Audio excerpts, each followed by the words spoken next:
غلام قادیانی کا ایک بہت بڑا جھوٹ بے نقاب کرنے والا ہوں۔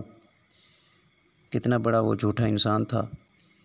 اور میں ایک بات شروع میں عرض کر دوں کہ جو اللہ کا سچا نبی ہوتا ہے اس کا استاد ڈائریکٹ اللہ ہوتا ہے، وہ اللہ سے علم حاصل کرتا ہے، دنیا کے اندر اس کا کوئی ٹیچر نہیں ہوتا۔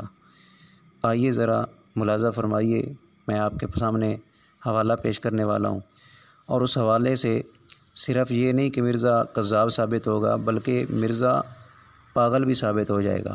آئیے ذرا ملاحظہ فرمائیے۔ یہ روحانی خزائن جلد نمبر 3 صفحہ نمبر 220۔ مرزا قادیانی کہتا ہے، اور کوئی دانش مند اور قائم الحواس آدمی ایسے دو متضاد اعتقاد ہرگز نہیں رکھ سکتا، یعنی کہ کوئی عقل مند بندہ جس کا عقل ٹھکانے ہو، جس کے حواس قائم ہوں، وہ دو متضاد باتیں نہیں کر سکتا۔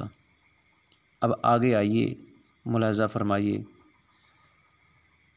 یہ روحانی خزائن جلد نمبر 14 صفحہ نمبر 394 ہے۔ مرزا قادیانی کہتا ہے، سو آنے والے کا نام جو مہدی رکھا گیا، سو اس میں یہ اشارہ ہے کہ وہ آنے والا علم دین خدا سے ہی حاصل کرے گا، اور قرآن اور حدیث میں کسی استاد کا شاگرد نہیں ہوگا۔ سو میں حلفاً کہہ سکتا ہوں کہ میرا حال یہی حال ہے کہ کوئی ثابت نہیں کر سکتا کہ میں نے کسی انسان سے قرآن یا حدیث یا تفسیر کا ایک سبق بھی پڑھا ہے یا کسی مفسر یا محدث کی شاگردی کی ہے۔ کہتا ہے کہ میں قسم اٹھا کے کہتا ہوں کہ میرا دنیا میں کوئی استاد نہیں ہے، میں کسی کا شاگرد نہیں ہوں کہ جس سے میں نے قرآن، حدیث یا تفسیر یا ایک سبق ہی پڑھا ہو۔ یہ قسم اٹھا کے کہہ رہا ہے۔ اب آگے آئیے ملاحظہ فرمائیے۔ یہ روحانی خزائن جلد نمبر 13 صفحہ نمبر 180 ہے۔ کہتا ہے، جب میں 6 سال کا تھا تو ایک فارسی خام معلم میرے لیے نوکر رکھا گیا۔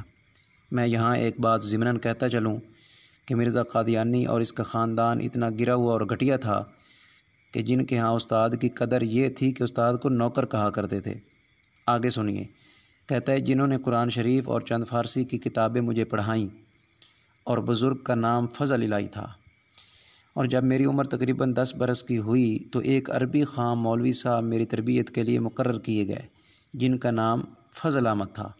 میں خیال کرتا ہوں کہ چونکہ میری تعلیم خدا تعالیٰ کی فضل کی ایک ابتدائی تخم ریزی تھی، اس لیے ان استادوں کا نام کا پہلا لفظ بھی فضل ہی تھا۔ مولوی صاحب موصوف جو ایک دیندار اور بزرگوار آدمی تھے، وہ بہت توجہ اور محنت سے پڑھاتے رہے۔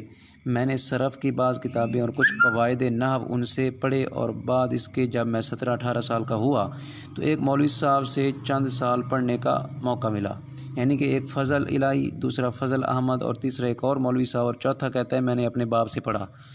ادھر پیچھے کیا کہتا ہے؟ کہتا ہے کہ میں قسم اٹھاتا ہوں میں نے کسی سے نہیں پڑھا، نہ قرآن نہ حدیث نہ تفسیر، کچھ نہیں پڑھا، میرا کوئی استاد نہیں ہے۔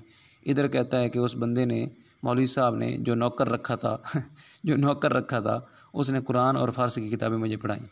اور ادھر کہتا ہے کہ جو عقل مند انسان ہو، قائم الحواس ہو، جس کی عقل ٹھکانے ہو، وہ دو متضاد باتیں نہیں کرتا۔ اب کیا نتیجے پہ آپ پہنچے کہ ایک تو مرزا غلام قادیانی جو ہے وہ بہت بڑا جھوٹا اور کذاب تھا، اور دوسرا وہ پاگل بھی تھا۔ السلام علیکم ورحمۃ اللہ وبرکاتہ۔